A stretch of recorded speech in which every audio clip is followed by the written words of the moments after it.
આપણે જે ખોરાક જમીએ છીએ ને એ આહાર પણ શુદ્ધ હોવો જોઈએ. અને જેનો આહાર શુદ્ધ ના હોય એનો વિહાર પણ શુદ્ધ હોય નહીં. જીવનને શુદ્ધ બનાવવું હોય, વિચારોને શુદ્ધ બનાવવા હોય તો આપણો આહાર પણ એવો હોવો જોઈએ. સામે રોજ ઉઠીને પછી ડુંગળી લસણના વઘાર થતા હોય ઘરમાં, તો એ ઘરમાં ક્રોધિત માણસ સિવાય કોઈ ના રહેતું હોય.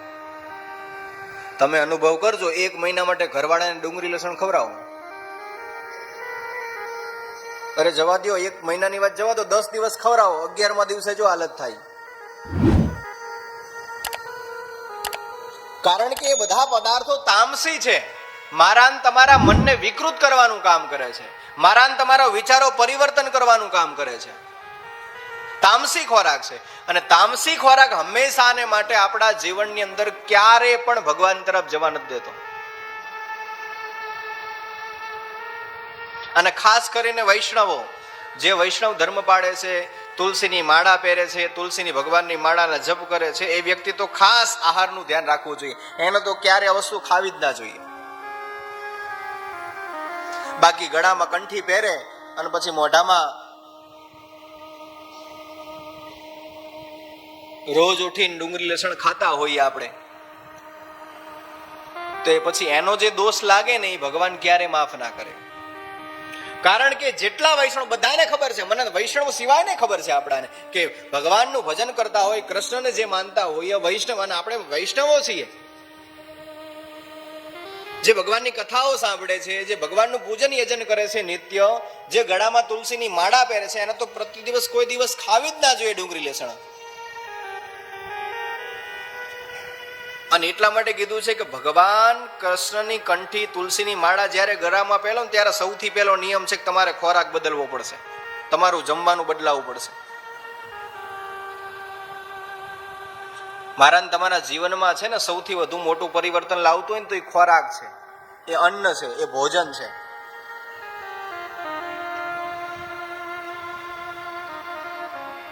અને એ ખોરાક તમારો શ્રેષ્ઠ હશે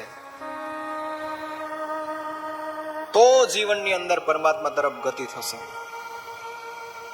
એટલા માટે કીધું ભોજન શુદ્ધ, ભોજનની શુદ્ધતા સૌથી પહેલી છે. જેવું અન્ન એવું મન, જેવું મન એવા વિચાર, જેવા વિચાર એવી વાણી, જેવી વાણી એવું વર્તન, અને જેવું વર્તન એવું જીવન.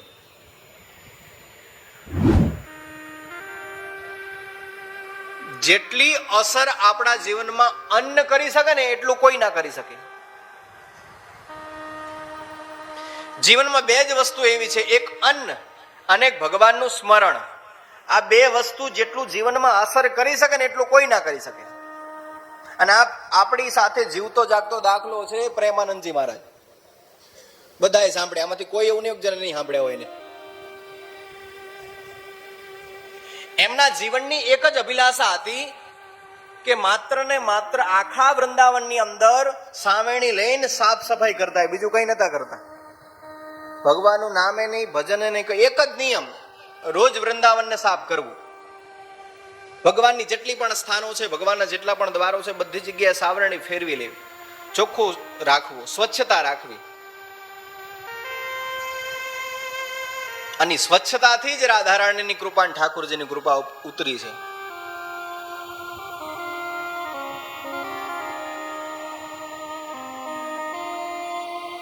માટે નામ જપ આ કલિયુગની અંદર શ્રેષ્ઠમાં શ્રેષ્ઠ સાધન છે, નામ જપ. અને બીજું સાધન છે કે તમે તમારા જીવનની અંદર આહાર. આપણે ગમે એટલા નામ જપ કરતા હોય પણ પછી 2-4 દિવસ થાય ડુંગળી લસણ ખાઈએ ને તો એ નામ જપનો કોઈ મતલબ નથી. એ તમને ફળ પ્રાપ્ત નહીં થવા દે. એક આહારની શુદ્ધતા અને એક ભગવાનના સ્મરણની શુદ્ધતા. એટલા માટે કીધું કે યમ, નિયમ, આસન, પ્રાણાયામ અને પ્રત્યાહાર, આ 5 વસ્તુ જીવનમાં જો આપણે વણાયેલી હશે તો ધ્યાન, ધારણા અને સમાધિ, આ ત્રણેય આપોઆપ આપણાને પ્રાપ્ત થશે, થશે ને થશે.